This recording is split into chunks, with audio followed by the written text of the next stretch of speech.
Il ripescaggio in eccellenza ha fatto esplodere l'entusiasmo nell'ambiente biancazzurro e coincide con la promessa del presidente Giovanni Castronuovo per un grande campionato che ha la finalità di raggiungere la Serie D.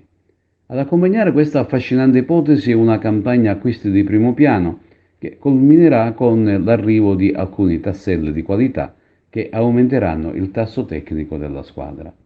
Domenica pomeriggio ci sarà la prima uscita stagionale a Cammarata allo Stadio Salici con il Camarat di Renato Maggiolo. Sarà l'occasione per vedere all'opera tutti i calciatori che hanno iniziato la preparazione, un test che permetterà di fare una prima valutazione sul lavoro svolto sinora sotto il vigile occhio del tecnico Corrado Mutolo.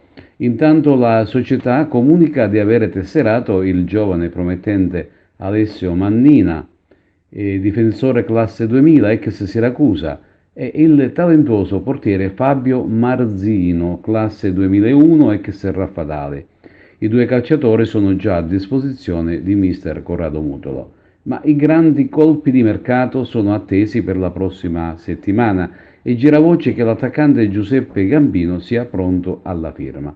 Ma si parla anche di altri calciatori che andrebbero a completare il mosaico biancazzurro.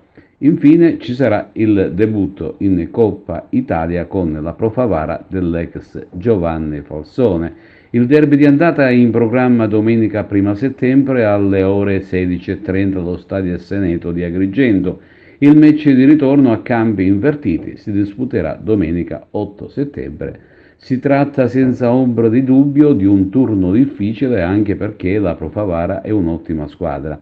La Coppa Italia, taglia corto il presidente Biancazzurro, è una competizione importante e la onoreremo al massimo. Vogliamo arrivare sino in fondo.